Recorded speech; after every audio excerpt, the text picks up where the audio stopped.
Desvendando textos difíceis da Bíblia, com o pastor Pedro Moura, aqui na Rede 316, todas as sextas-feiras, às 10 horas da manhã, horário de Brasília. É tempo de desvendar mais um texto de difícil compreensão nas Escrituras. Bom, pastorzão, alegria ter o senhor mais uma vez aqui conosco. Vamos começando aqui o nosso quadro, porque a gente já tem bastante pergunta aqui dos ouvintes e ainda o nosso tema de hoje, que é sobre a carta de 1 Coríntios, né? A carta de Paulo. Só confirma para mim, pastor. Estamos em sequência, né, na carta, né? Certo. Mas parece que umas questões aí de um ou dois católicos que são ouvintes assíduos, são pessoas muito ternas e etc., mas eles estão sempre presentes e a gente sempre respondendo dentro da verdade bíblica. Isso aí. Bom, só lembrando os nossos ouvintes que nós estamos ao vivo no YouTube também, então você já deixa o seu like aí, clica no joinha que é bem importante pra gente, vai compartilhando muito a nossa live aí com a turma da sua igreja, com quem você sabe que é importante a gente tá levando esses assuntos para essas pessoas. Hoje a gente está com esse tema, com estudo sequencial sobre a primeira carta de Paulo aos Coríntios, mas antes a gente tem sempre aqui as questões dos ouvintes, tá? Então nós estamos aqui já ao vivo com o pastor Pedro Moura, direto de Salvador, lá na Bahia. Pastor, então vamos para a nossa primeira pergunta já, hein? Preparado certo. aí? Deixa eu só explicar uma coisa. As questões dos ouvintes, eu estou respondendo pessoalmente por e-mail para eles. Mas tem essas questões dos nossos amigos católicos que eu prefiro, porque eles, em geral, dizem que o líder religioso dele está ouvindo, e então eu faço questão de priorizar essas questões. As demais, todas, sobre o programa passado, eu respondo pessoalmente à pessoa que fez a pergunta e eles, no e-mail. Eles, às vezes, não gostam, preferem que todo mundo ouça a questão deles, etc., mas faz o programa ficar muito longo. E, aliás, quem quiser mandar essa pergunta, repete o e-mail para a gente, pastor. Está aí na tela agora, Ministério Pastor Pedro Moura, @gmail.com. Uma palavra só, Ministério Pastor Pedro Moura. Maravilha. Tem até um ouvinte que disse que mandou uma pergunta para mim, eu não ouvi, mas depois ele foi ver que errou uma letra no e-mail. Em vez de colocar Moura, ele colocou Moura, sem a letra U. Entendi. Mas é Moura. Tem que ter esse cuidado aí. Isso aí. Bom, dito isso, então, podemos? A primeira? Vamos lá?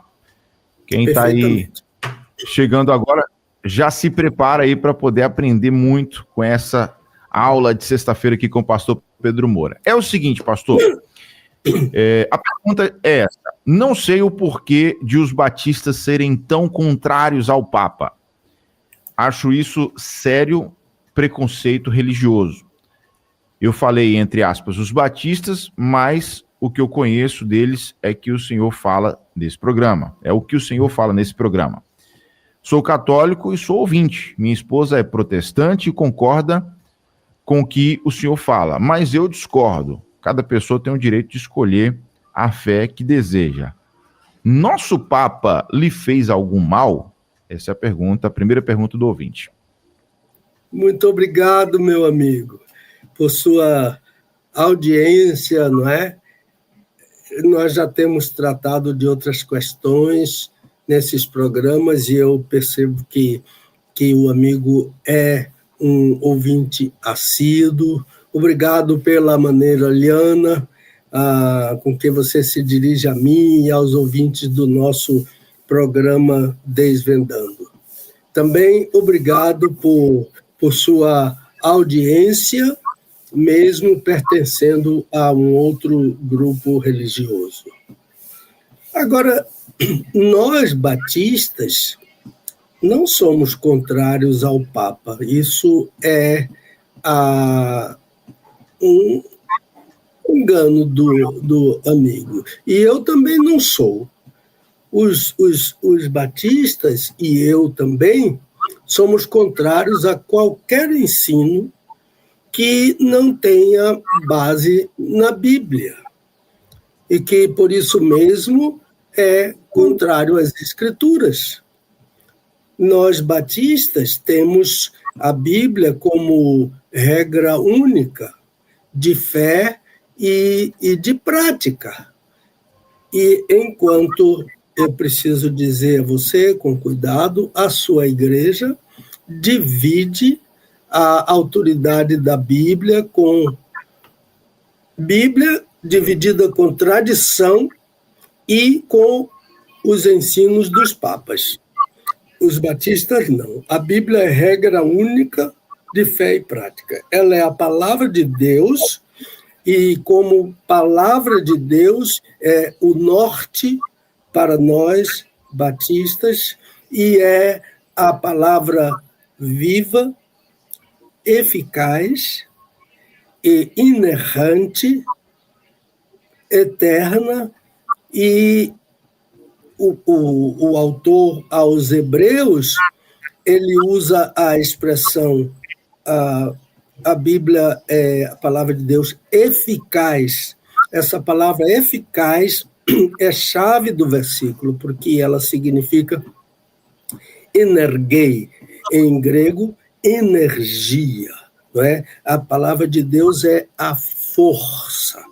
A energia é a força que traz a luz para dentro de sua casa, que faz com que os aparelhos domésticos todos funcionem, que a sua televisão apareça o programa na tela e que o seu computador funcione. Agora mesmo eu estou usando um computador, um desktop aqui na minha frente, com as perguntas, e um laptop aqui com a imagem do Nayan e a minha imagem para responder às questões. Isso tudo é energei, a palavra que o agiógrafo, autor da carta aos Hebreus, usa para dizer que a palavra de Deus é eficaz. E mais uma coisa, eficaz também significa força que não é desperdiçada. Não há nenhum desperdício na palavra de Deus. Tudo quanto está escrito. Pode ser aquela palavrinha selá, que vem depois no Antigo Testamento, que vem depois de alguma afirmação, notadamente na literatura sapiencial. Aquela palavra selá é parte da palavra de Deus. Ela é complicada para ser traduzida, mas ela pode significar um respiro, um descanso, uma pausa musical, alguma coisa dessa natureza. Então, os batistas não dividimos a palavra de Deus com tradição dos pastores mais importantes. A igreja evangélica não tem um soberano líder como a sua igreja, mas temos estudiosos, teólogos que nos ensinam esta palavra, e todos eles concordam que ela é soberana, a palavra de Deus é soberana. Agora, não tenha dúvida que eu concordo plenamente com você, meu amigo, quando diz que cada pessoa tem o direito de escolher a fé que deseja. Exatamente. Você tem o seu direito, eu tenho o meu direito, e nos respeitamos mutuamente. Agora, respondendo à sua questão, o Papa lhe fez algum mal? Eu digo, a mim não. Ele faz mal a ele mesmo e aos seguidores dele, quando ensina contrariamente à palavra de Deus. Então, por exemplo, ele se diz Papa, né? A palavra Papa significa pai, grande, o grande pai. Mas Jesus proíbe o uso desse título para qualquer líder. Ele diz que só Deus é Pai. E a oração do Pai Nosso ensina que Ele é o Pai nosso que está nos céus, que está no céu. Então, e depois também, em Mateus 23, versículo 9, Jesus diz: a ninguém sobre a terra chameis vosso Pai. E está falando no sentido religioso, não é o seu pai, o seu genitor. E depois ele completa: porque um só é vosso Pai, o que está nos céus. Uma outra coisa que o Papa ensina é que ele se diz intercessor, mediador, pontífice. Pontífice é aquele que faz ponte, que faz ligação. E a Bíblia diz que há um só Deus e um só mediador entre Deus e os homens. E este mediador é Jesus, não é? Então, é uma espécie de usurpação. Outra coisa que o Papa se diz vigário de Cristo. Então, vocês creem que ele é o Pai, vocês creem que ele é o mediador, vocês creem que ele é o vigário. No entanto, Jesus desautoriza isso, porque ele diz que o vigário é o Espírito Santo. Vigário significa substituto. O substituto do Senhor Jesus aqui na terra é o Espírito Santo, não é uma pessoa humana, é um espírito, é uma pessoa divina. Jesus disse: não vos deixarei órfãos, voltarei para vós. E ele voltou na pessoa do Espírito Santo, que habita com o crente, está permanentemente com o crente. Então, o que eu tenho a dizer é que essas prerrogativas da Trindade não podem ser usurpadas por um homem, nenhum homem. Nossos pastores não são nossos pais, nossos pastores não são nossos intercessores, nossos pastores não são nossos vigários. Nós oramos uns pelos outros, isso sim, intercedemos junto a Jesus, porque toda nossa oração é concluída com em nome de Jesus.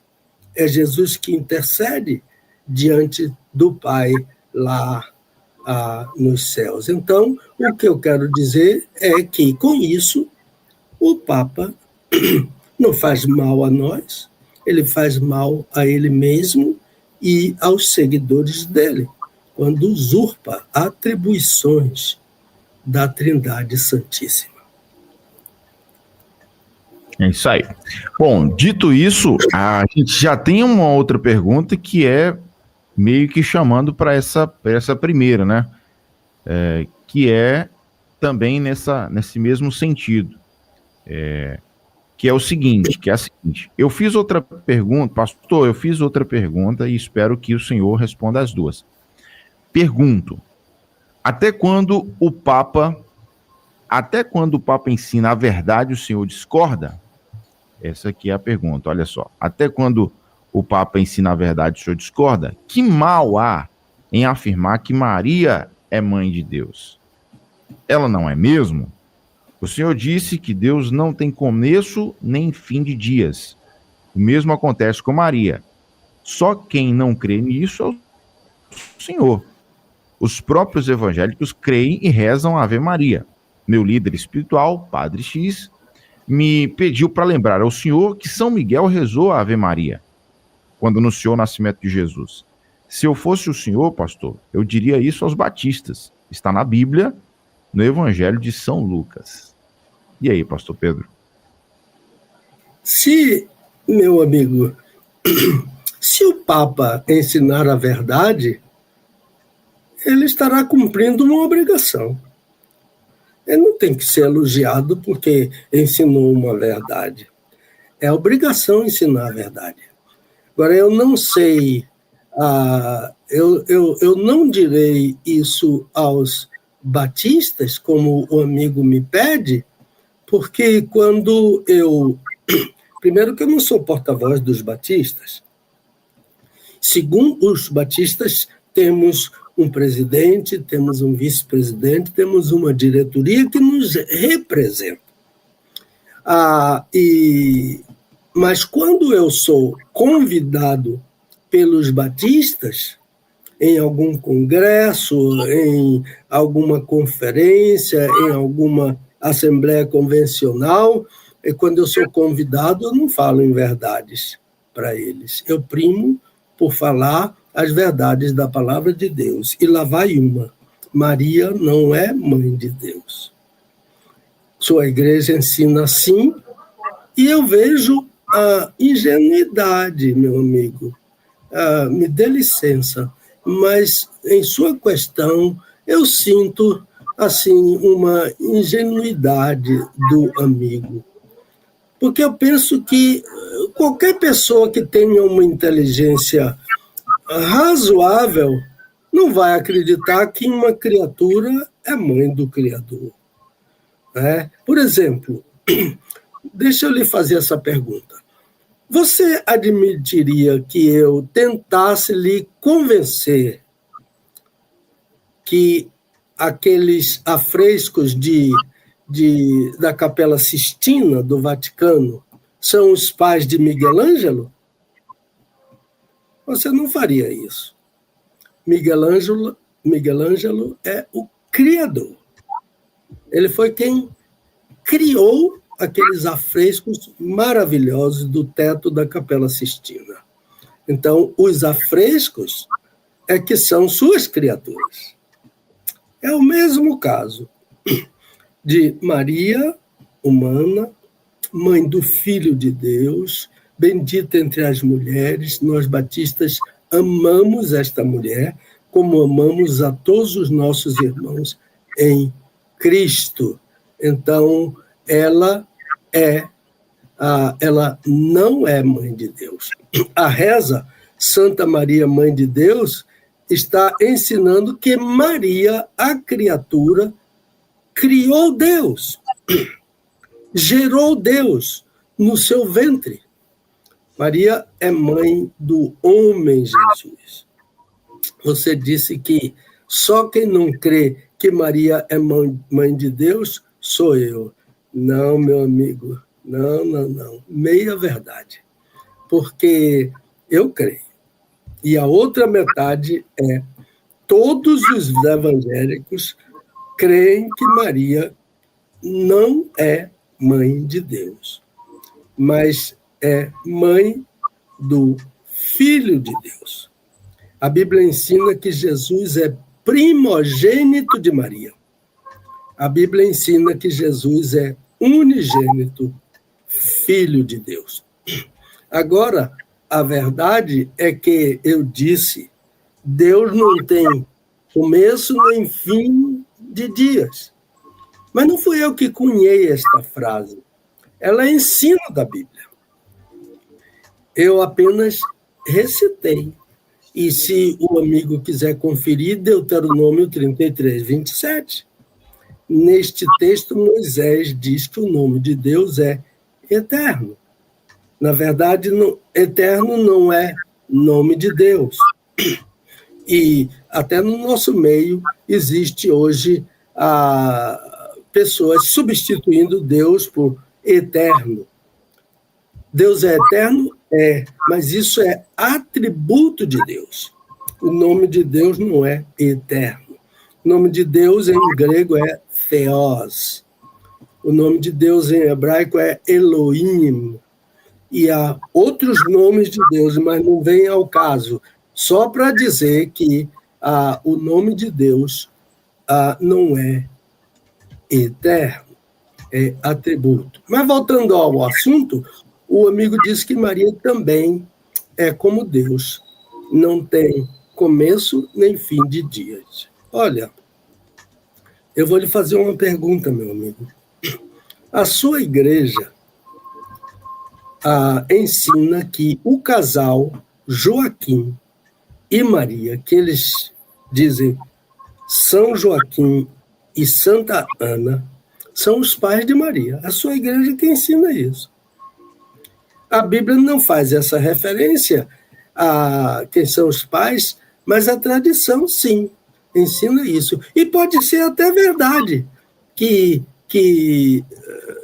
São Joaquim, como diz a igreja, e Santa Ana são os pais de Maria.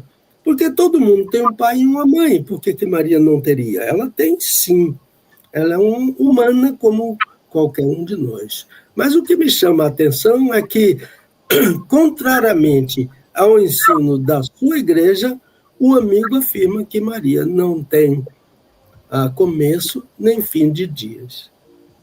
Mas a igreja declara quem são os pais dela. Então, nesse caso, os pais de Maria, São Joaquim e Santa Ana, nunca existiram? Maria nasceu sem pai e sem mãe? Ela é mãe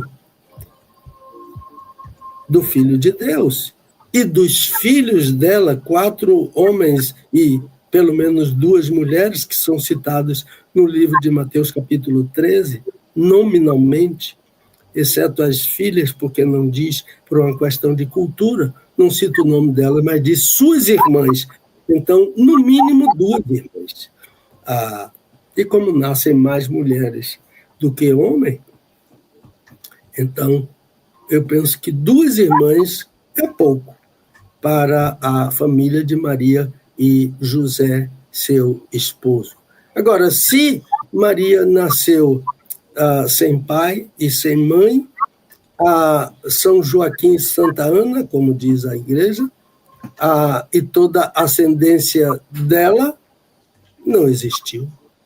Não tem avó, não tem avô, não tem bisavó, não tem bisavô, não tem os que vêm a seguir, tetra-avô, tetra-avó, e por aí vai. É muito difícil, meu amigo, defender uma tese dessas, porque há seguidas contradições naquilo que você fala. E se fosse...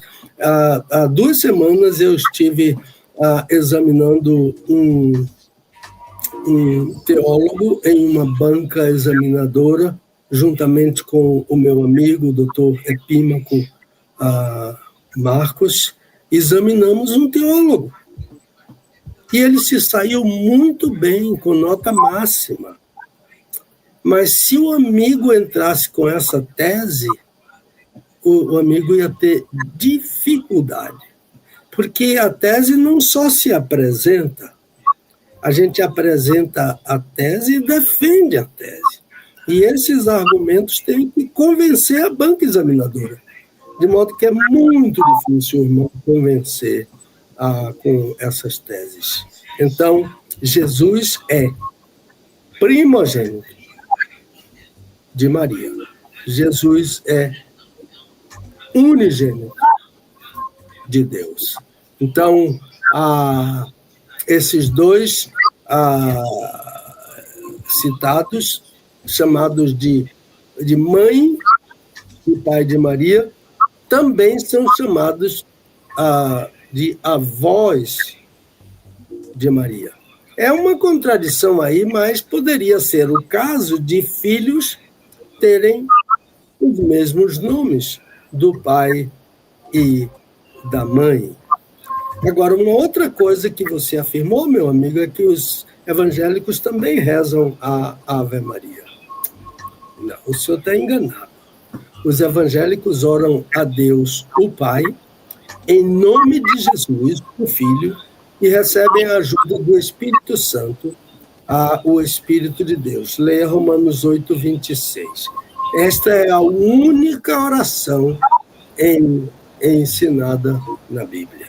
E eu vejo que o amigo está assim, um pouco confuso, inseguro. Eu posso, se o amigo quiser, enviar sem nenhum custo o meu livro Oração do Pai Nosso. Eu creio que vai ajudá-lo nessa dificuldade.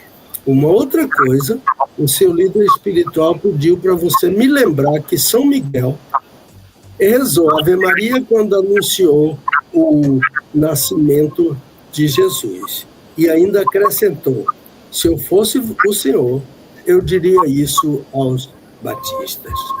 E eu respondo, meu amigo, ao seu líder católico, que me lembrou, pediu a você que me lembrasse que São Miguel rezou a Ave Maria no anúncio do nascimento de Jesus a Maria de Nazaré. E que a reza que a São Miguel fez foi a Ave Maria. E mais, disse, está na Bíblia. Agora, eu acho que o seu líder religioso esqueceu-se de que a reza Ave Maria só começou no século XVI, no papado de Pio V.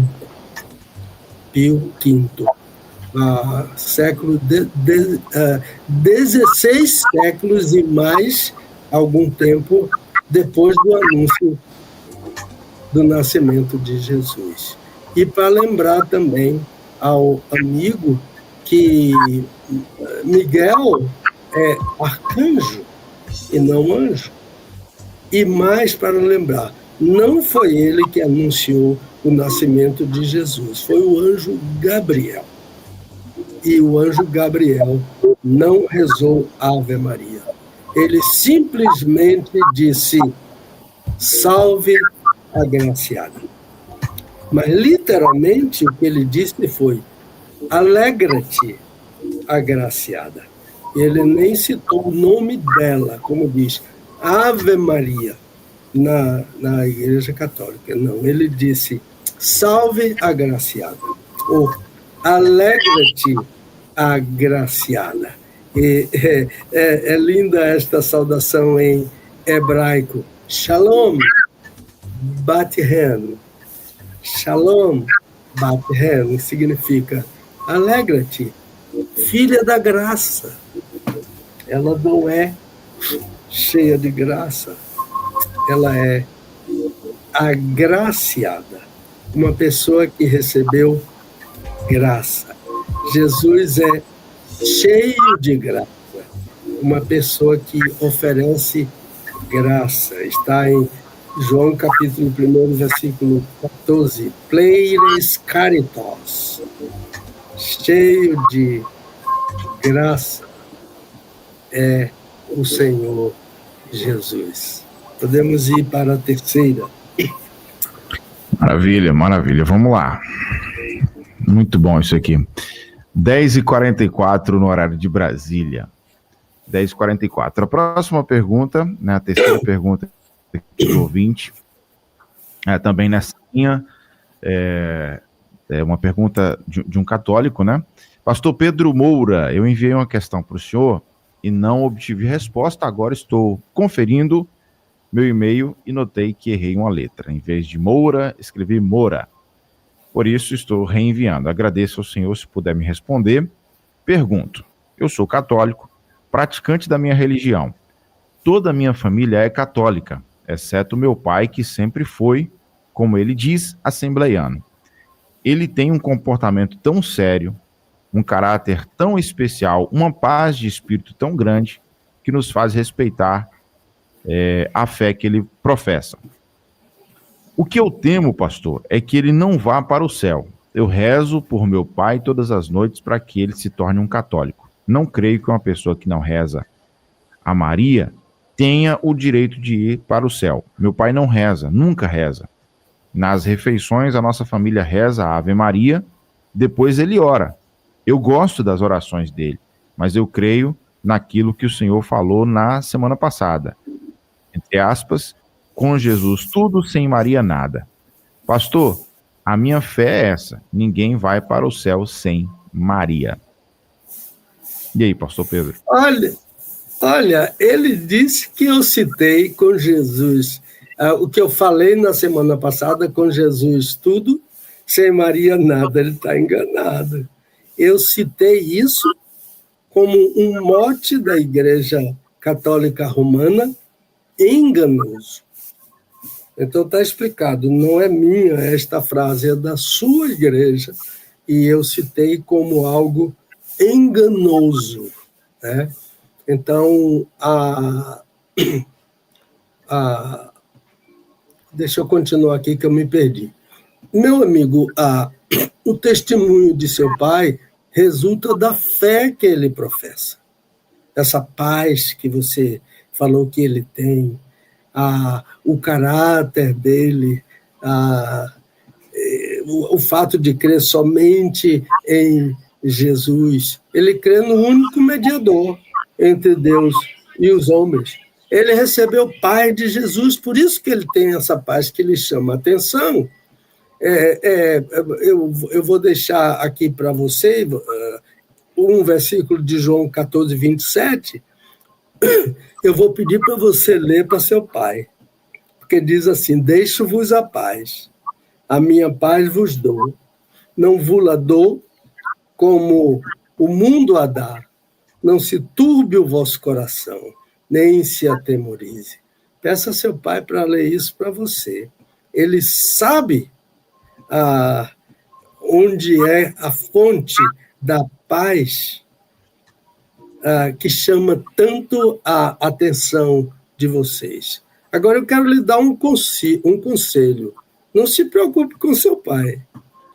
Ele é um salvo por Jesus. É claro que você deve se preocupar com a saúde dele, o bem-estar dele, o que eu acho que você faz.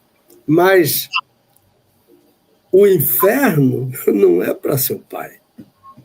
O inferno é para quem não aceita Jesus como único e suficiente Salvador. E isso pessoalmente. Essas pessoas irão para o inferno, sem Jesus. Aqueles que buscam em homens, em santos e santas, uma mediação para a salvação, estão no caminho errado. Sobre aquela ideia de com Jesus tudo sem Maria nada, isso é totalmente contrário ao ensino das Escrituras, porque a Bíblia ensina que no céu, na terra, debaixo da terra, só há um nome dado por Deus para sermos salvos: Jesus. Esse nome significa Senhor da salvação. O verbo yashá significa salvar.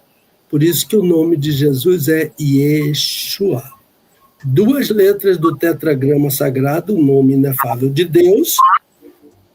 Por isso que o nome Yeshua significa salvação de Deus. Jesus é a salvação de Deus. Atos 4, 12.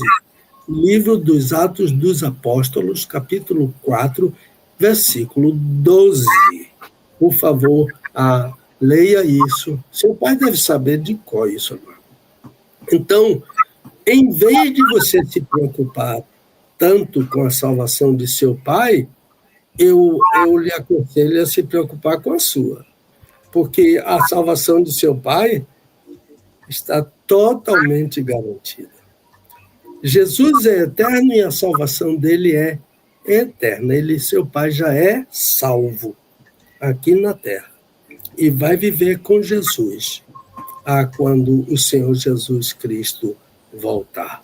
Agora, quem despreza o sacrifício de Jesus Cristo na cruz do Calvário, aquele sangue que ele derramou como propiciação diante de Deus, esse não vai se salvar. É preciso pensar, é preciso se arrepender, confessar seus pecados e publicamente dizer: aceito a Jesus como meu Salvador pessoal. Seu pai já fez isso. Falta você fazer. Um abraço, meu amigo. É isso aí. Glória a Deus, glória a Deus. Agora, faltando 9 minutos para as 11 da manhã. Dito isso, pastorzão, antes da gente seguir, então, para as questões do programa de hoje, tem abraço para mandar, tem novidade para a gente, tem aviso aí para a galera, pastor? Agora, primeiro, o alô para a COP30, em Belém do Pará, terra lá do nosso amigão Welber. Eu não sei se ele é de Belém, mas ele é do Pará. Aqueles índios, no início da COP, denunciando a expoliação da floresta amazônica, por esbulho, por fraude e até por violência. Aquilo me chamou a atenção, porque o mundo precisa saber disso, né? Alguém é responsável por isso. Nós temos um governo que, quando era oposição, cuidava ciosamente da floresta amazônica, como se desejasse que a floresta amazônica continuasse intacta, como original. A ministra atual, quando era oposição, parecia uma leoa inflamada sobre a floresta amazônica. Até estrangeiros metiam o bedelho em assuntos que não competiam a eles, né? Mas hoje parece que não há mais ameaças. Não há garimpo ilegal, não há madeireiros, não há devastação. Por isso, meu alô para os índios que denunciaram, no primeiro dia da COP30, a exploração ilegal e a devastação da nossa floresta amazônica. Esse é o meu primeiro alô. O segundo é um alô com um apelo para os crentes, a igreja perseguida. Em todos os lugares do mundo o evangelho está perseguido. Eu falei a semana passada sobre os 11 países que mais perseguem a igreja de Cristo. E então pedi aos crentes na semana passada que orassem por 3 desses países. Os 3 primeiros: Coreia do Norte, na Ásia, Somália, na África, e Iêmen, no Oriente Médio. São, em ordem, os 3 países que mais perseguem a Igreja de Cristo: Coreia do Norte, Somália e Iêmen. Agora eu estou sugerindo mais 3, que são o 4º, o 5º e o 6º em ordem de perseguição: a Líbia, na África, o Sudão, na África, a Eritreia, na África. Meus irmãos, essa Eritreia, eu não sei como ela é 6º lugar, porque, segundo as estatísticas de um canal inglês, MSN, na Eritreia há cerca de 2.000 crentes encarcerados. E o único crime deles são crentes no Senhor Jesus. E não abrem mão. Pode colocar na cadeia, pode colocar na forca. Nós cremos em Jesus e anunciamos Jesus como único e suficiente Salvador. Então, esta semana, os irmãos que quiserem, 3 países africanos: a Líbia, o Sudão, a Eritreia. Eu morei no mesmo prédio em Louisville, Kentucky, onde havia uma família do Sudão. Mas sabe por que eles estavam lá? Primeiro, porque ele veio estudar no seminário, mas ele veio estudar porque não podia viver mais lá no Sudão. Eles choravam com saudade da terra deles, mas a perseguição não permitia. Alguns por questões religiosas, outros por questões políticas. Penso que o caso dele era questão política, mas lá nos Estados Unidos ele ouviu ele ouvia o evangelho da graça de Deus, e eles frequentavam uma igreja batista que dava todo o apoio e sustento. Na casa dele tinha comida farta que a igreja dava, aquela igreja batista dava para eles, perto de lá onde nós morávamos. A igreja perseguida. Um dia essa perseguição vai chegar até nós. Está garantido isso. Conheço um líder batista que tem um canal e milhões de seguidores, se não me engano, 3 milhões de seguidores, que está recebendo multa agora, que está com a possibilidade do canal dele não continuar. Por quê? Porque a mensagem do evangelho faz mal. Ela é para a salvação e também para a perdição.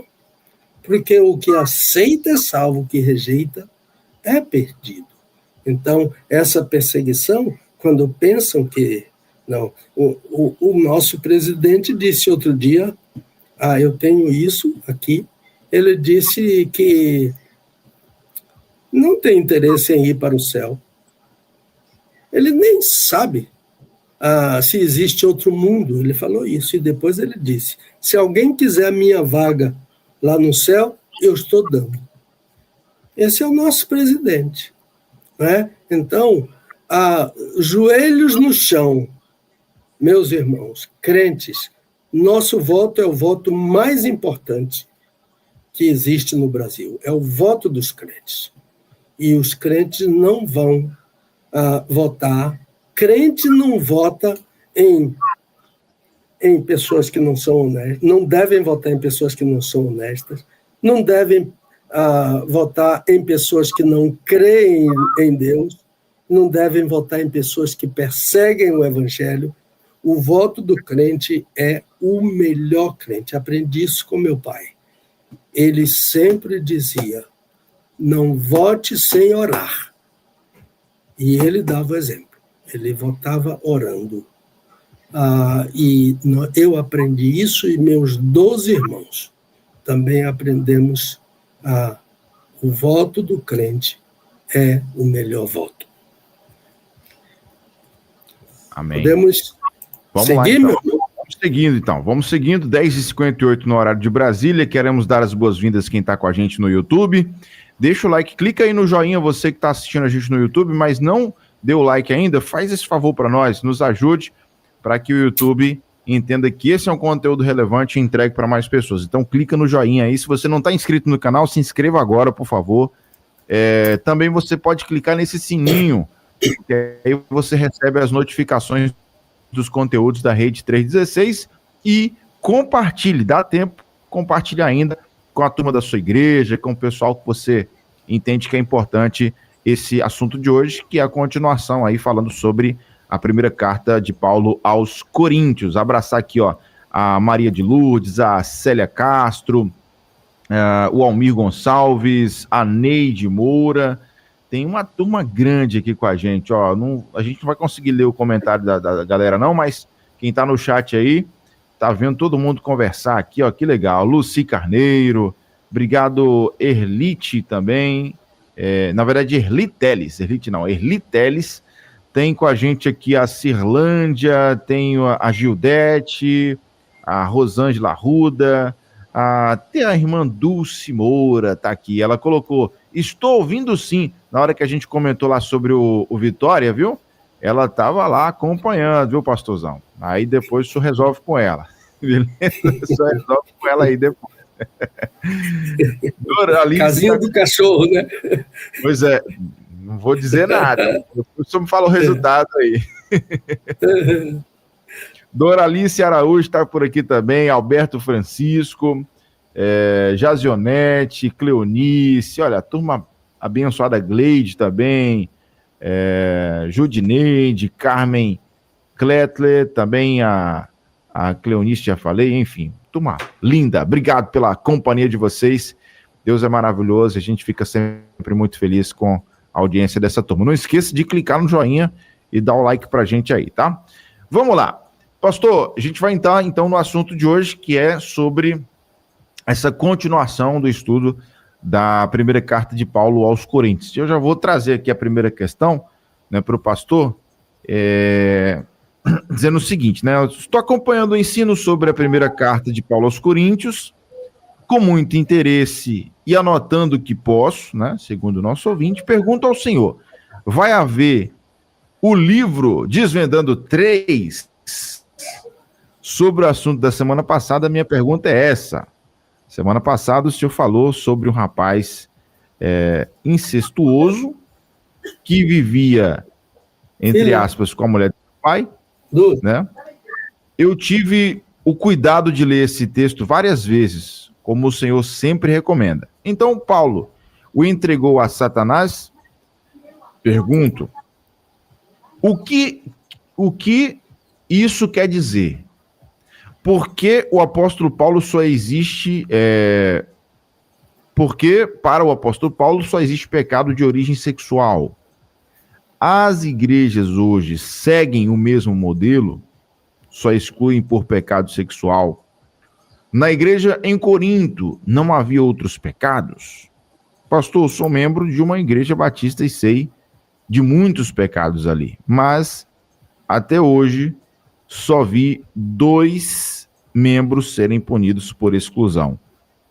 Uma jovem com 16 anos, solteira, que engravidou do namorado e, para esconder, praticou aborto. A igreja soube porque ela quase morre. Os pais não sabiam de nada. Ela fez tudo com a ajuda da família do namorado. Eles, inclusive, pagaram tudo. Quando os pais souberam, ela estava no hospital e eles pediram orações. A igreja orou muito até que ela retornou para casa. Aí, na assembleia, ela foi excluída com o apoio dos pais. O outro caso foi o de um rapaz muito dedicado que engravidou a namorada, não crente, e veio no dia da assembleia, entregou uma carta ao pastor e pediu sua exclusão. Foi excluído naquela assembleia. Pastor, eu pergunto novamente, não havia outros pecados em Corinto? Então, deixa eu responder logo a questão sobre o Desvendando 3. Vai sim, será lançado. E a matéria já está... Temos mais matéria do que o livro possa comportar, porque são os programas que nós vamos arquivando e vamos criar, sim, o Desvendando 3. Mas, por agora, estamos finalizando a Carta aos Hebreus, introdução e comentário. O livro está em fase de revisão de editoração, e isso lá na editora.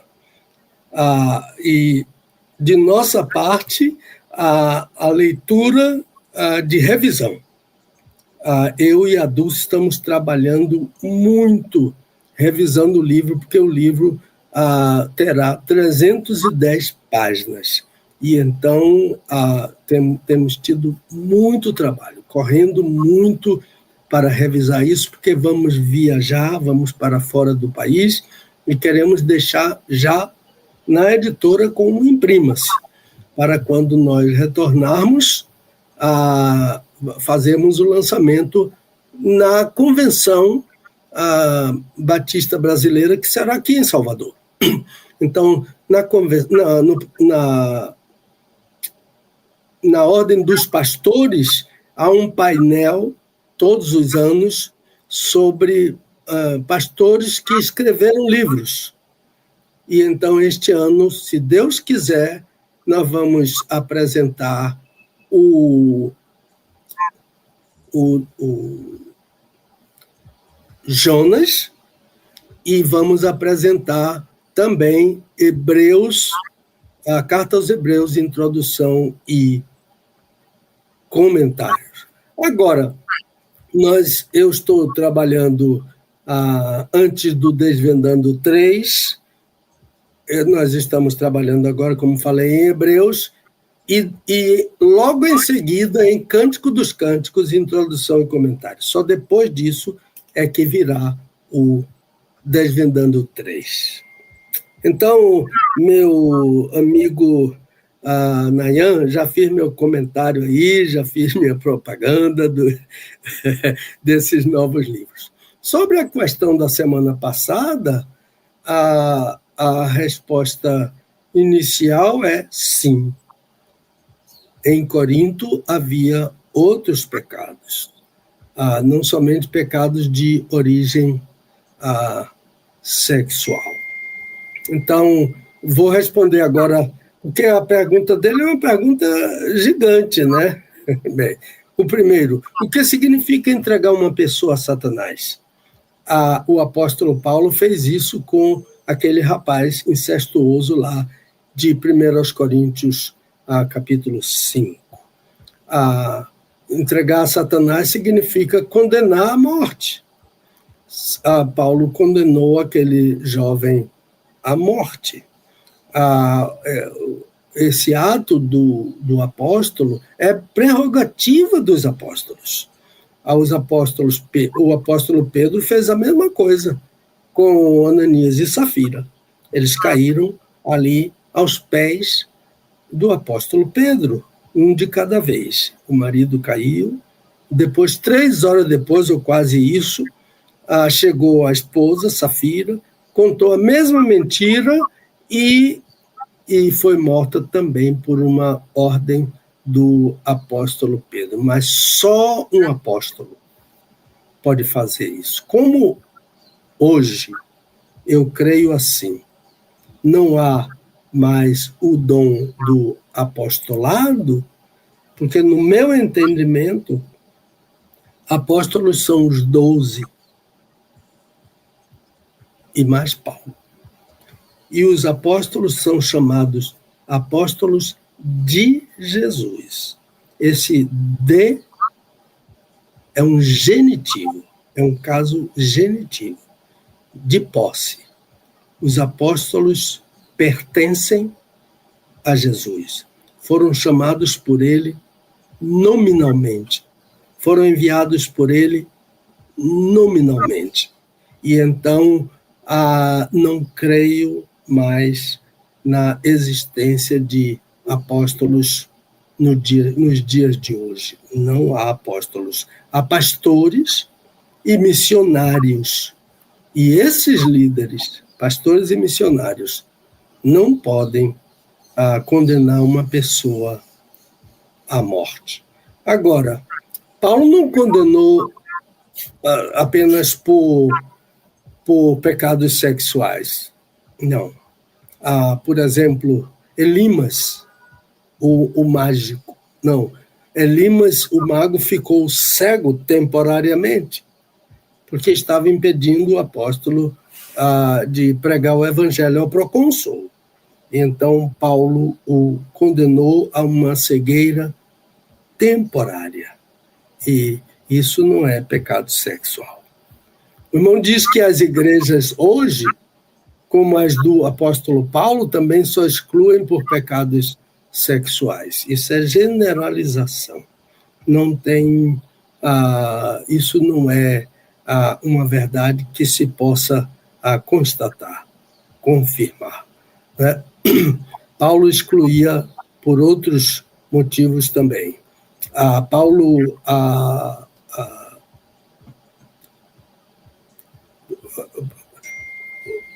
deixa eu pegar o meu esboço aqui. O que o irmão disse que Paulo também só... As igrejas de hoje também só excluem por pecado sexual. Não. Eu vivo com muita frequência de igreja em igreja. Eu sou membro da Igreja Batista do Garcia, aqui no bairro do Garcia, pertinho da minha casa.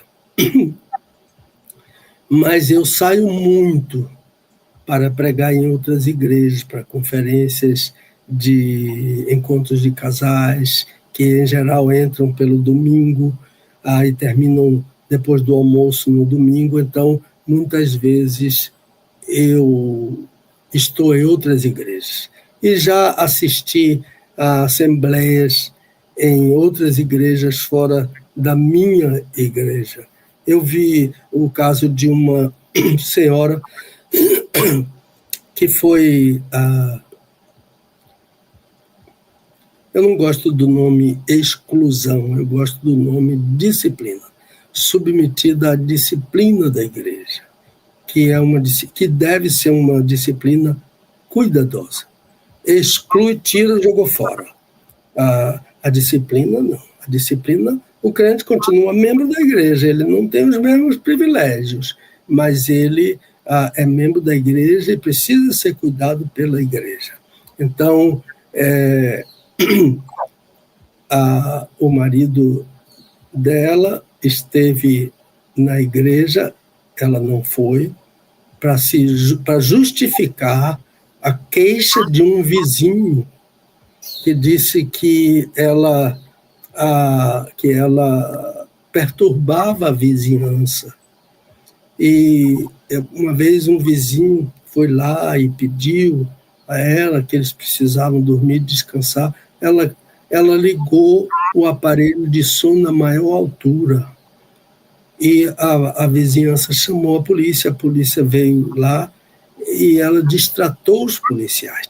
E os policiais não quiseram se envolver com aquele negócio, briga de vizinho, etc. E o marido dela veio à igreja, deu testemunho de que aquele vizinho que foi à igreja estava falando a verdade, pediu orações pela esposa, mas o procedimento dela foi passível de disciplina e ela foi disciplinada.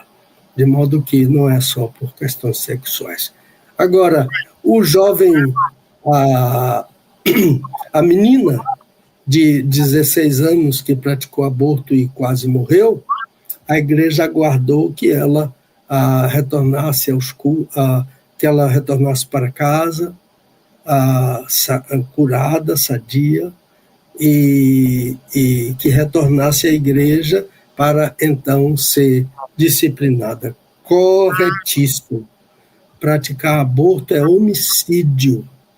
A igreja precisa ajudar a essas pessoas com disciplina, com perdão, aos arrependidos, aos que confessaram, né?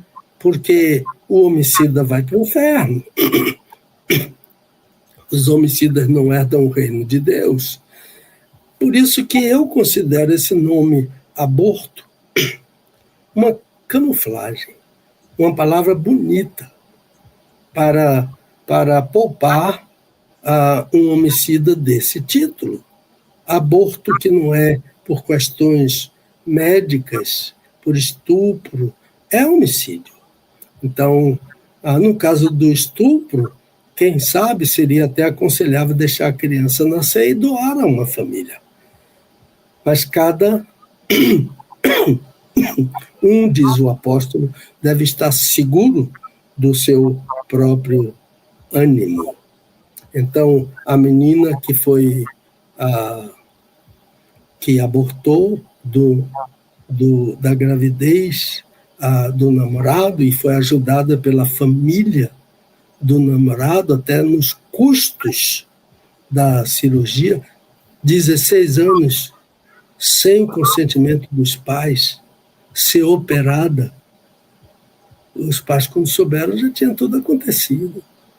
Então, isso é falta de respeito aos pais, tanto dela quanto da família do namorado dela. E foi um homicídio, sim, que foi perpetrado. Agora, o que é que se faz com isso? Se a Bíblia diz que o homicida vai para o inferno, a pessoa tem que confessar, reconhecer esse pecador, confessar, pedir perdão, e a igreja, com certeza, vai perdoar. Começa em casa. Depois, vai para a igreja. E recebe o perdão de casa, recebe o perdão da igreja e muda de vida, de atitude, de comportamento, para estar de pé diante do Filho de Deus naquele dia completamente perdoado. Benção demais, benção demais. Uma pergunta assim bem gigante, né? Bem complexa, mas muito bem respondida, que ficou bem claro para a gente. Graças a Deus. 11 horas e 15 minutos no horário de Brasília, 11h15. Vamos seguindo aqui com a próxima pergunta do tema de hoje. Pastor, o que o apóstolo Paulo está dizendo em 1 Coríntios 6, 9? Injustos, né, entre aspas aqui, é referência a crentes? Nesse caso, um crente pode não herdar o reino de Deus, pastor Pedro? Por isso que Paulo diz que os injustos não herdarão o reino de Deus. Mas lembre-se, nesse texto, 1 Coríntios 9 e também 1 Coríntios 10, 1 Coríntios 9 e 10, há uma lista e os injustos estão nessa lista. Eu não vou ler a lista toda, nem os versículos todos, por questão de tempo. De modo que, se em uma igreja há crentes incluídos nessa lista, com certeza não são crentes. E assim não herdarão o reino de Deus. Então, há pessoas injustas que fazem injustiça com os colaboradores, os empregados, ou empregados que são injustos com o seu chefe, ou um marido que é injusto com a sua esposa, ou uma esposa que é injusta com seu marido, filhos injustos com seus pais, pais injustos com seus filhos. Esse adjetivo não cabe para crente. Meu pai é crente, mas ele é um homem injusto. Não cabe. Ele é uma pessoa que se diz crente. Como João diz lá na sua primeira carta, eles saíram de nós porque não eram dos nossos. Há pessoas que estão na igreja, que são membros de igreja, mas não são crentes. Assim como Paulo diz, nem todo que está em Israel é israelita, nem todo que está na igreja é crente. Né? Um dia pode se converter, um dia pode cair em si. Aquele filho mais novo da história que Jesus contou era filho, mas ele abdicou do direito dele, da progenie dele, da ascendência dele, de ser filho, e disse, a casa de meu pai não me cabe mais. E então eu quero sair daqui e ir para o mais longe que for possível. Mas esta expressão caindo em si, isso é uma expressão perfeita de Lucas. Ele, caindo em si, ele ponderou e disse, de fato, o melhor lugar é a casa do meu pai. O crente que está também vagando por aí, a ideia de cair em si é a ideia para voltar. A casa do pai é o melhor lugar. E a igreja é a casa do pai. Jesus chamou o céu de casa de meu pai. É a igreja. E a igreja somos nós. Para escolhermos os aposentos, dos muitos aposentos que o Pai tem em casa para nós. O cobertor para o dia do frio. Eu vou dizer, o ar-condicionado. É um anacronismo pensar do filho pródigo dentro de um quarto com ar-condicionado. Mas desfrutar de todo o bem que Deus tem para seus filhos através de Jesus Cristo. Lembre-se, tudo é através de Jesus Cristo. Tudo é por causa de Jesus Cristo. Tudo é em Cristo. Em grego existe uma partícula, já citei aqui, a partícula dia. É como se escreve dia, com a acentuação tônica na última sílaba, que é o A, dia. Então, essa partícula significa por causa, a propósito.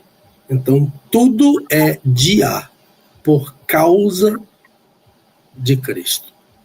Deus nos tornou filhos. Por causa de Cristo, Deus nos livrou daquele que detinha o poder da morte, a saber, Satanás. Por causa de Cristo, Deus nos tornou herdeiros com seu Filho do reino que foi preparado antes da fundação do mundo. Então, dia é por causa de, através de. E esta palavra é perfeita quando usada para falar sobre aquilo que Jesus é, aquilo que Jesus faz, aquilo que Jesus fez no passado, aquilo que Jesus fará na sua parousia, isto é, na sua segunda gloriosa vinda. Os injustos não entrarão na glória do reino que está preparado desde a fundação do mundo. Amém, é isso. 11h22 no horário de Brasília, 11h22. Mais uma vez, boas-vindas para você que está chegando no YouTube agora. Deixa o seu like aí, clica no joinha, que é bem importante para a gente. Obrigado aqui a Auristela, Edmilson, lá da Congregação Batista Paraíso, em Nazaré da Mata, Pernambuco. Edmilson está aqui parabenizando o pastor Pedro, né? Também Célia Castro, Maria Helena, lá da PIB de Votorantim. Um montão de gente aqui chegando junto. Obrigado pela audiência de vocês. Vai compartilhando aí, pessoal. Compartilhe muito. E você que não clicou no joinha, dê esse like pra gente aí, por favor. Se você não está inscrito no canal, se inscreva também. É o seguinte, vamos para a terceira pergunta. Pastor Pedro, já fiz várias perguntas e o senhor respondeu a todas. Quando fiz a primeira pergunta, meu marido disse, espere sentada. Agora ele acompanha tudo, leva o celular para o trabalho e deixa na mesa para ouvir. Quando não dá, ele ouve à noite. Então, às vezes eu ouço por 2 vezes o programa já que eu vi pela manhã. Pastor, eu sou membro de uma igreja batista tradicional, como o senhor fala. Eu sou diretora da Escola Bíblica Dominical, sou a maior incentivadora do programa Desvendando Textos Difíceis da Bíblia da Rede 316. Há muitos ouvintes em nossa igreja. Gostaria de perguntar o seguinte, em 1 Coríntios 7:1, capítulo 7, versículo 1, o apóstolo proíbe o marido de tocar em sua mulher, entre aspas, tocar em sua mulher. Pastor, se isso é um mandamento, eu confesso, eu e meu marido estamos desobedecendo, desde que nos casamos. E não somos nós sozinhos, não. Como pode, pastor, viver casados sem tocar um no outro? Se o marido não pode tocar na mulher, logo a mulher também não pode tocar no marido. É complicado, pastor. Será que o senhor vai responder? Espero muito. Chegou a hora, minha irmã. Chegou a hora do pastor. Minha irmã, o apóstolo não está falando na esposa. Eu vou ler o versículo. Quanto às coisas de que me escrevestes, alguém lá de Corinto, bom seria que o homem não tocasse em mulher. O homem aqui não é o marido. Ele não diz não tocasse em sua mulher.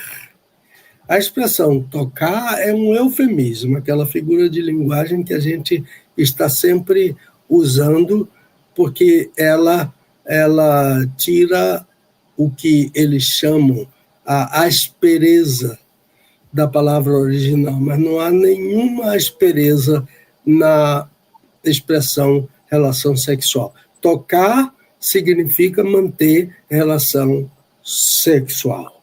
E outra coisa, Paulo não está falando a casados, mas a solteiros.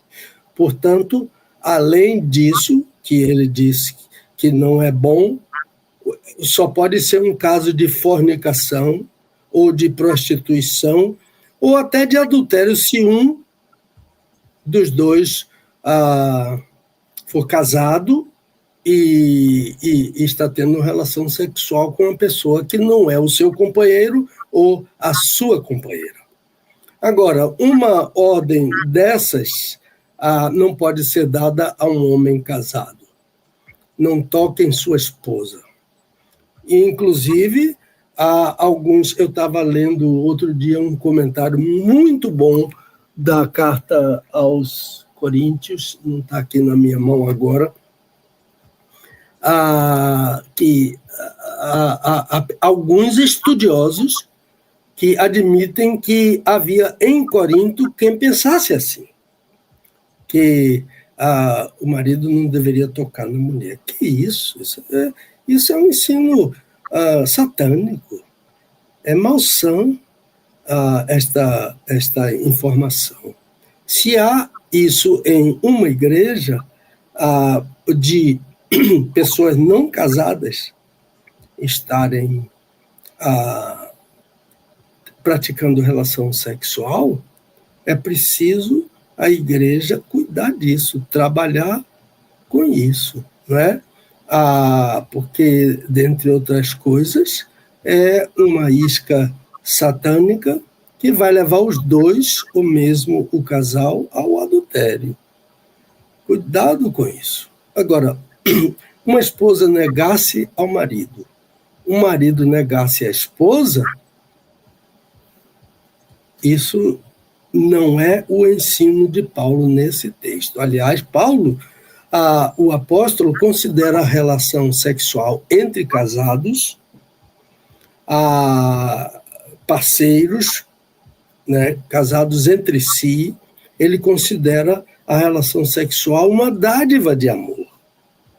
A relação sexual, para Paulo, é uma dádiva de amor. Olha o que ele diz em 1 Coríntios 7:3. O marido pague a esposa pague ao marido. É uma dívida de amor. E se não estão fazendo isso, precisam urgentemente de ajuda, né? Pode ser o pastor, pode ser um médico da igreja, um profissional, um psicólogo, um psiquiatra, principalmente esses profissionais, psicólogo, psiquiatra, não é? Cuidado. E se isso estiver acontecendo, não protelem, não deixem para depois. Essa providência é urgente. O próprio Paulo diz aos Efésios: não deis lugar ao diabo. Satanás se prevalece da abstinência, do jejum de relação sexual para tentar. Porque uma pessoa normal vai sentir falta. E se a esposa nega, ela está em pecado diante de Deus. Ela está em pecado diante do seu marido. E se o marido se nega, ele está em pecado diante de Deus. E ele está em pecado diante da sua esposa. E olha, esse é um pecado que pode levar o outro à tentação, a dar lugar a Satanás. Não coopere com as obras de Satanás. Às vezes alguém pode ter uma dificuldade, o homem pode ter algum problema físico, a mulher pode ter algum problema físico, mas há outras formas de carinho, há outras formas de satisfazer o companheiro, de satisfazer a companheira para a paga. É uma dívida. Dívida que não é paga leva o devedor ao cartório. E ele vai pagar, e às vezes até um escritório de advogados que vai cobrar muito daquele devedor. O devedor da relação sexual, a devedora da relação sexual, está em pecado diante de Deus. E Deus vai cobrar isso, porque Deus, a Bíblia diz que não se zomba de Deus. Quem criou o sexo não foi Satanás, foi Deus. E ele deu uma ordem. A primeira ordem na Bíblia é sobre a vida sexual. Primeiro dos animais. Deus criou os animais e disse: crescei, multiplicai, enchei a terra. Já observaram como os animais cumprem, obedecem a essa ordem de Deus? A gente vê, às vezes, na rua, não é? Uma cadelinha no cio, vem uns 15 cachorros, uns 15 machos atrás dela. Por quê? Porque aquilo é um prazer para eles, mas aquilo foi o que Deus criou para eles. No casamento humano não vem 15, 30 cachorros atrás, não. É o marido com a sua esposa. É a esposa com o seu marido, para atender um ao outro, pagando a dívida de amor e tirando de Satanás a oportunidade de tentar e de derrubar um ao outro. Eu estava na cidade de Belém, no Pará, para uma conferência. Não, eu minto. Eu estava em uma cidade do Nordeste e a Dulce estava em Salvador, estávamos nos falando pela internet e, de repente, eu disse: Dulce, minha filha, vamos suspender aqui porque eu estou sendo chamado aqui lá de Belém do Pará. E então atendi.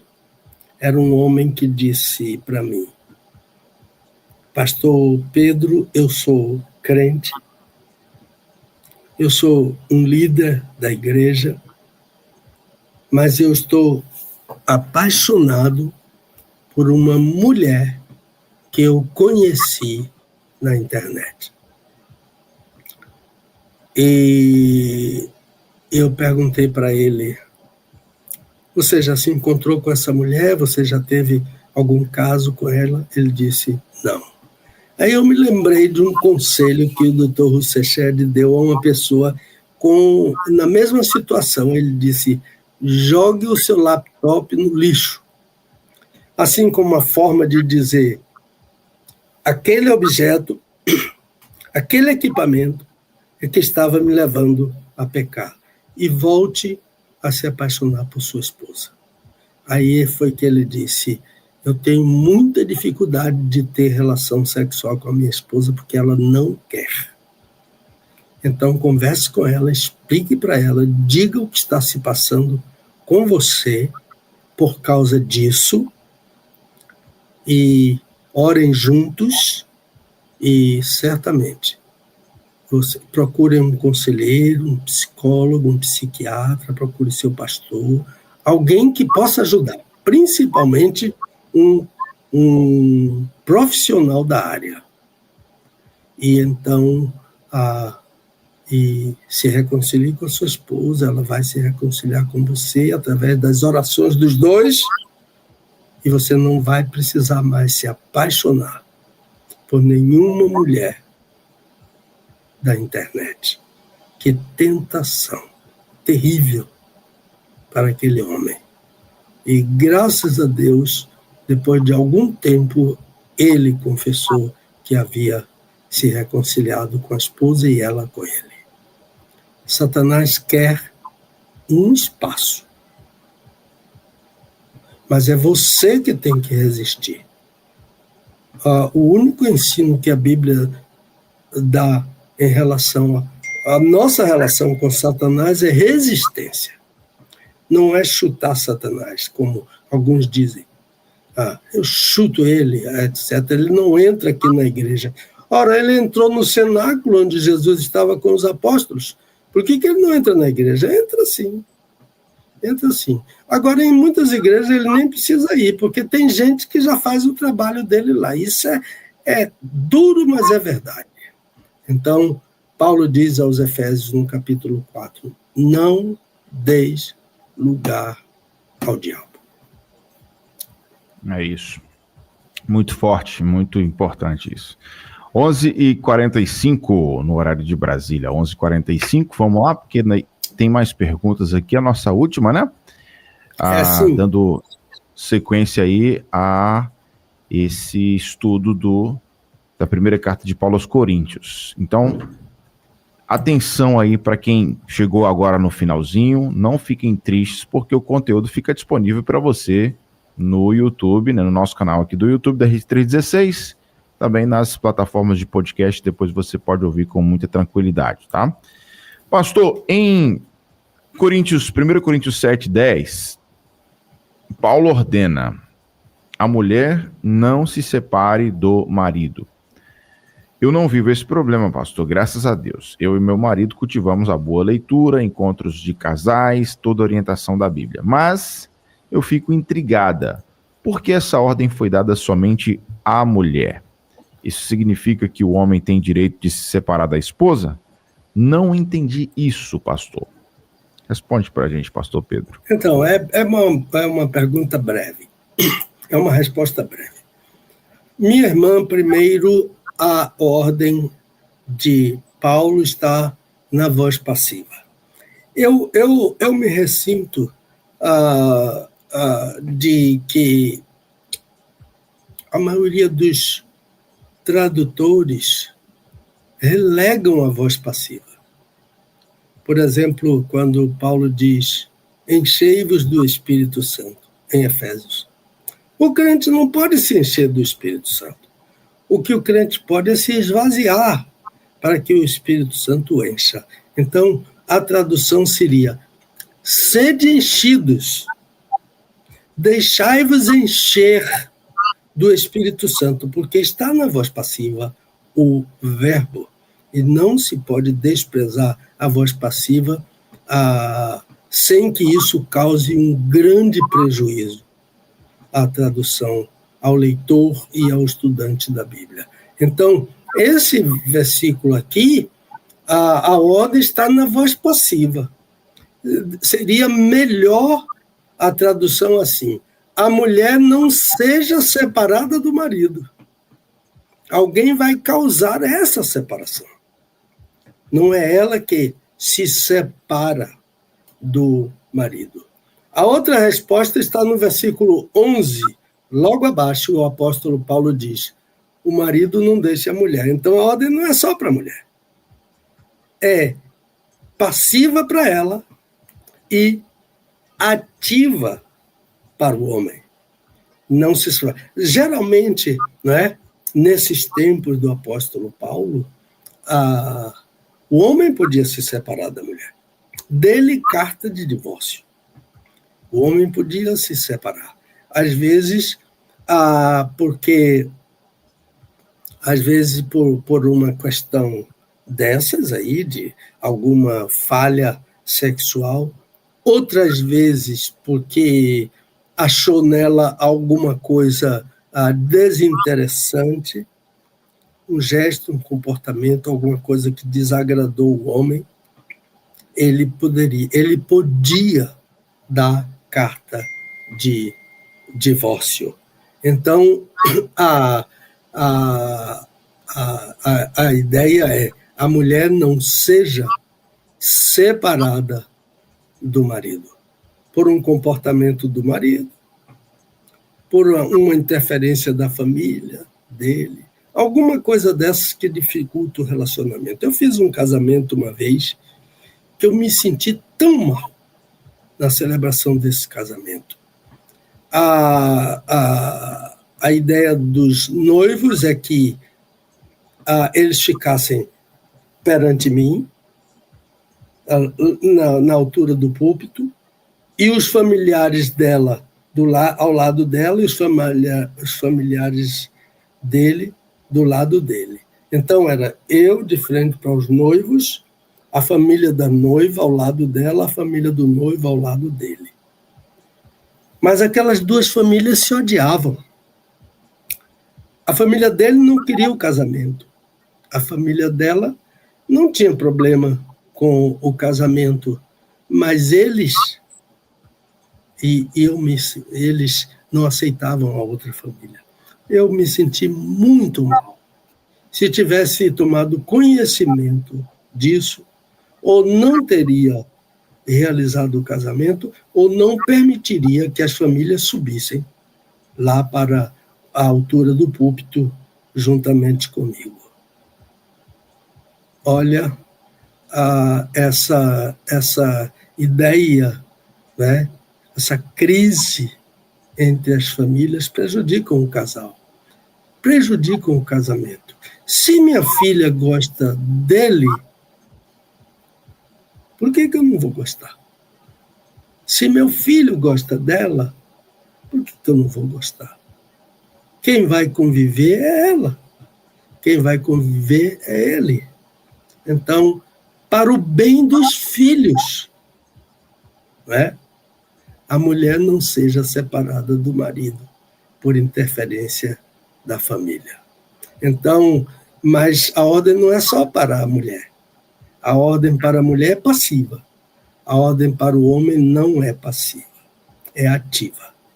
O marido não deixe a mulher. E há uma ordem a mais que Paulo complementa. Se a mulher for separada do marido, estou usando a voz passiva, mas no texto está, se a mulher se separar do marido, a tradução melhor é, se a mulher for separada do marido, deve ficar sem casar. Ou, então, se reconciliar e voltar para o seu marido. Casamento na Bíblia é coisa séria. Casamento é pândega, é para o mundo, né? Aquela letra que foi cantada por muita gente. Quando o divórcio vier, cada vez vou trocar de mulher. Isso é satânico. Essa poesia foi gestada no inferno. Trocar de mulher? Dá direito à sua mulher trocar de homem? Então, um aluno me contou de que na igreja dele, o líder dos jovens tomou a esposa de um diácono, e o diácono, para se vingar, tomou a mulher do líder dos jovens. E sabe o que é o pior? Os dois casais continuaram na mesma igreja. Isso é totalmente passível de disciplina da igreja. E a disciplina irá até que o casal original se reconcilie e volte um para o outro. Deus abençoe, meus queridos ouvintes, e eu aconselho a leitura de textos sobre casamento. O principal deles é Efésios, Gênesis capítulo 2, 18 a 25. Essa é a base de todo o ensino sobre o casamento. Jesus usou este texto, Paulo usou esse texto, e também Efésios capítulo 5, começando no último versículo de Efésios capítulo 4. E esses outros textos que citei aqui durante o programa, para o crescimento e para a beleza e a bênção do seu casamento. Amém. Glória a Deus. 11h45, bênção demais, bênção demais. Pastor Pedro, obrigado mais uma vez por esse tempo precioso de muitos ensinamentos aqui para nós. Uma sexta-feira realmente toda sexta-feira muito especial aqui contigo, e que Deus continue abençoando, usando sua vida, te direcionando para que muita gente seja edificada aí através daquilo que o Senhor coloca no teu coração, tá? Obrigado mais uma vez. Tem mais algum recadinho para passar? Se quiser, eu queria pedir a você, o Nayan, que mandasse para o meu WhatsApp o seu nome, o nome da sua esposa e de seus filhos, para a gente colocar na nossa lista de orações. Amém. Viu? E aos nossos amigos de todo o Brasil e fora do Brasil. Temos na Suíça uma irmã, chama-se Silvana, que ela lista nos grupos dela nosso programa e a programação da Rede 316. Somos muito agradecidos a essa irmã. Quando eu fui pastor lá na Suíça, ela era pianista da igreja. E continua lá, e é uma ovelha do Senhor, a serviço do Senhor. Também um abraço para o irmão Samuel, a irmã Mariana, seus filhos, que já devem estar rapazes, eram crianças quando eu fui pastor lá, não é? Samuel Kruklis, Mariana Kruklis, da família Kruklis, um tio dele foi meu colega no Seminário do Sul. Depois ele se mudou para Nova York, e eu nunca mais tive contato com ele, a não ser uma vez que tivemos um congresso lá da Ordem dos Pastores. Naquela ocasião eu era o executivo da Ordem dos Pastores lá dos Estados Unidos, e um congresso com o Dr. Shedd, e eu lembro de ter encontrado o irmão Kruklis. Deus o abençoe onde estiver, e continue a viver como vivia, para a sua honra e para sua glória. A todos, aos meus filhos lá nos Estados Unidos, ouvintes do nosso programa, meus 9 netinhos, minha bisneta Bianca, meu genro, minhas noras e todo o povo de Deus que está espalhado sobre a face da terra. Amém, amém. Eu só passando um recado para o senhor aqui, a irmã Van Gomes também pediu para colocar a família dela nesse caderninho das orações aí, tá? Vou passar também o nome da família da Van Gomes para o senhor. Peça a ela para mandar assim, uma listazinha que nós temos de oração. Amém. E cuidamos dessa lista, eu e a Dulce, e Deus tem abençoado essas pessoas e a nós, né? A ordem é orar uns pelos outros, pelos enfermos para que sejam sarados, pelos fracos na fé para que retornem à fé, e por aqueles que estão liderando o povo de Deus para que Deus os sustente, né? Amém. No seu trabalho. E a última lembrança, não esqueça da igreja perseguida, em nome de Jesus. Amém. Abraço, pastor. Nayan, eu pedi a semana passada ao Elber para cantar um hino da Junta de Missões Nacionais. Se tiver aí à disposição, por favor. Se não, pode colocar qualquer outra música, O Amor, que é da autoria de meu pai e de uma cunhada minha, se for possível. O hino que o senhor quer, é o da campanha desse ano? Não, é de uma campanha passada que fala Salvador, só um existe, com poder para nos salvar, etc. Mas se não houver, pode colocar o hino Amor, que é a letra de meu pai e a música da minha cunhada Denise. Tá bom, vou colocar essa aqui então. Deixa comigo. Posso sair, meu irmãozinho? Liberado. Deus te abençoe, pastorzão. Bom final de semana. Até sexta-feira que vem. Amém, amém. Desvendando textos difíceis da Bíblia. Com o pastor Pedro Moura, é tempo de desvendar mais um texto de difícil compreensão nas Escrituras. Aqui na Rede 316,